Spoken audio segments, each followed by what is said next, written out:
Pues aquí estamos hoy miércoles y seguimos hablando de lo que significa la experiencia de conversión de Israel en el exilio de Babilonia. Estábamos diciendo que el pueblo de Israel, pero en verdad reducido ya a la tribu de Judá, una tribu pequeña, pero que era la tribu de la cual vendría el Mesías. Jesús es el león de Judá, viene de la tribu de Judá, la tribu de David. Y la tribu, el territorio geográfico en el cual estaba Jerusalén.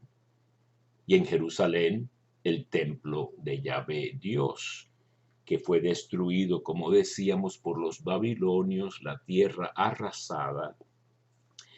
Y la gente más pudiente, con más capacidades, más habilidades de artesanos y de profesiones, etcétera, que sabían leer y escribir, etcétera, que era una minoría en ese entonces, son deportados a Babilonia.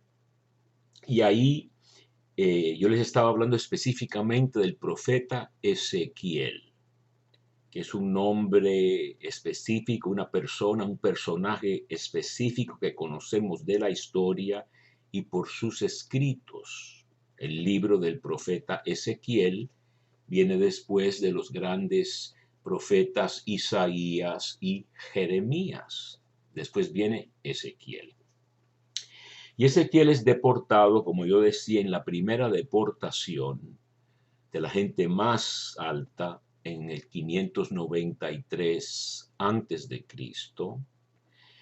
Y entonces él todavía no está presente, no está ya presente en la Tierra Santa cuando destruyen el templo unos 6 años más tarde, en el 587. Entonces, como yo les decía, y podemos hablar, yo hablo de 3 etapas de conversión o de 3 etapas del mensaje de Ezequiel. La primera etapa, como yo decía ayer, comencé a decir, es inculcarle al pueblo un sentido grande de culpabilidad. Decirle qué tan asquerosos y ofensivos habían sido sus crímenes, sus pecados, sus infidelidades. Y siendo sacerdote judío el profeta Ezequiel y de esta escuela que los estudiosos llamamos sacerdotal, tiene temas particulares y el tema del honor del nombre de Yahvé es muy importante, como lo es el nombre, el concepto de pureza ritual. Había toda una metafísica, una manera de ver las cosas en la antigüedad, en muchos pueblos y todavía hoy, ¿verdad? Por ejemplo, si a nosotros se nos cae un pedacito de pan o algo al piso, enseguida lo botamos. Mucha gente lo bota porque dicen ya está contaminado. Cayendo en el piso un segundo o dos no está contaminado, pero tenemos esa idea, ¿verdad? Y otras cosas que sí pueden ser muy prudentes, lavarse las manos después de ir al baño, etc.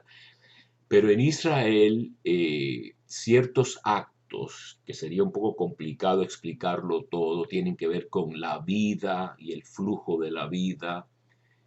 Por ejemplo, ustedes saben la fiesta de la purificación de María, ¿no? Creo que es el 2 de febrero.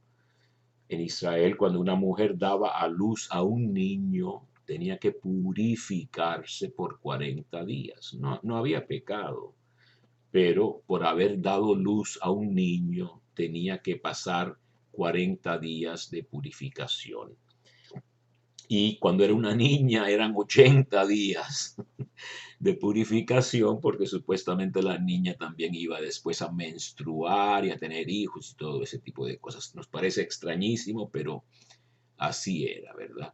Pero en el caso de los pecados que estamos hablando, eh, asesinatos, robos, profanación del nombre de Yahvé, abuso del prójimo, presentar sacrificios malos, etc.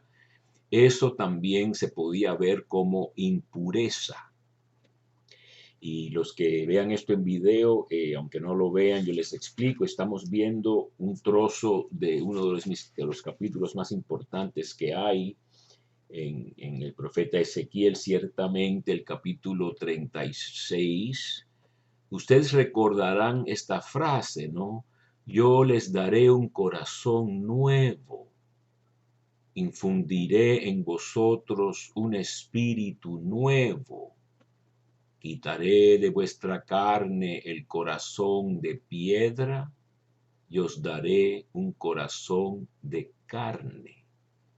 Infundiré mi espíritu en vosotros y haré que os conduzcáis según mis preceptos y observéis y practiquéis mis normas. Os salvaré de todas vuestras impurezas.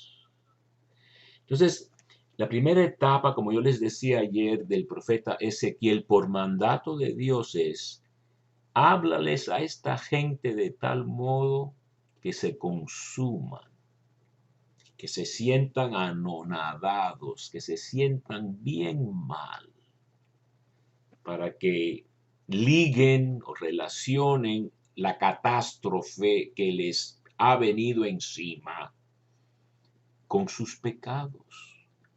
Y en el caso de esta escuela sacerdotal, lo importante es la fama de Yahvé, la gloria de Yahvé. Santificado sea tu nombre.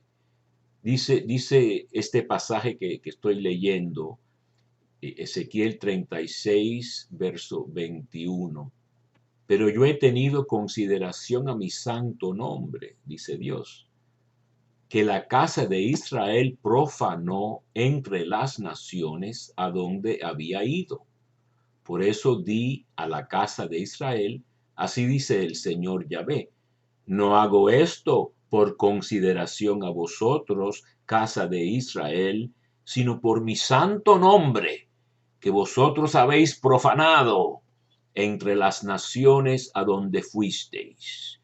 Yo santificaré mi gran nombre, profanado entre las naciones, profanado allí por vosotros. Entonces, fíjense que lo que hay aquí es todo un liderazgo espiritual teológico que para nosotros nos debe parecer muy profundo.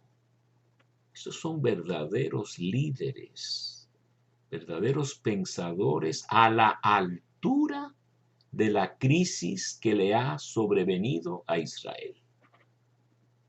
Esto que nos hace falta, gente a la altura. Muy difícil.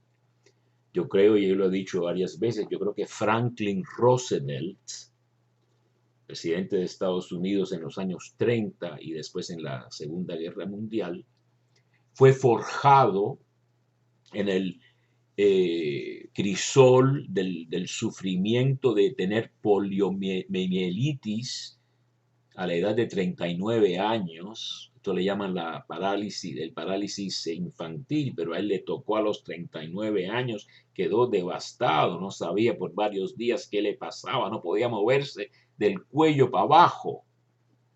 Poco a poco se recuperó y recobró el uso de la parte por encima de la cintura.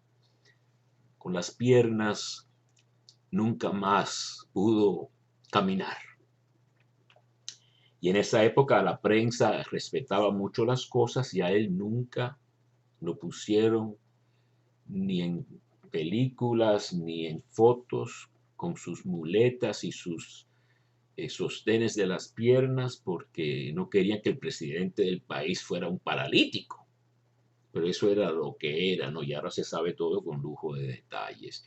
Ese crisol lo preparó para ser el líder a la altura de la Gran Depresión Económica de Estados Unidos, en que grandísima parte de la población estaba sin empleo. Él creó los empleos y creó una serie de proyectos de mejorar la naturaleza y los diques y una serie de cosas, las presas y todo ese tipo de cosas, y puso a trabajar a la gente.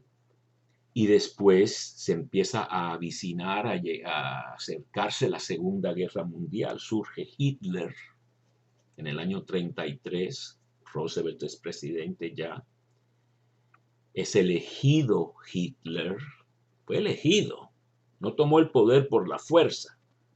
Los alemanes pusieron su esperanza en Hitler para que los salvara de la humillación que le habían impuesto Inglaterra y Francia y otras naciones por haber perdido la Primera Guerra Mundial, que la empezaron. Así que los alemanes empezaron la Primera Guerra Mundial, la pierden y después en revancha otras naciones les imponen unos tributos y unas reparaciones enormes que humillan al pueblo alemán muy orgulloso y ponen su esperanza en un tipo frustradísimo, con tremendo odio, que busca el chivo expiatorio, que son los judíos.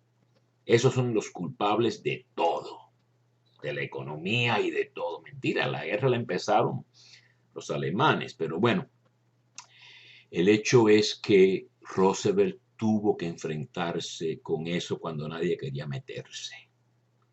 Y entonces perdieron todos ante Hitler, que se había armado hasta los dientes, siendo prohibido a Alemania que se armara, y queda solita Inglaterra bombardeada todas las noches pidiendo ayuda, ayuda, ayuda, ayúdennos que nos hundimos ante esta gente, y nadie quería meterse, pero finalmente se metió Roosevelt cuando los japoneses atacaron.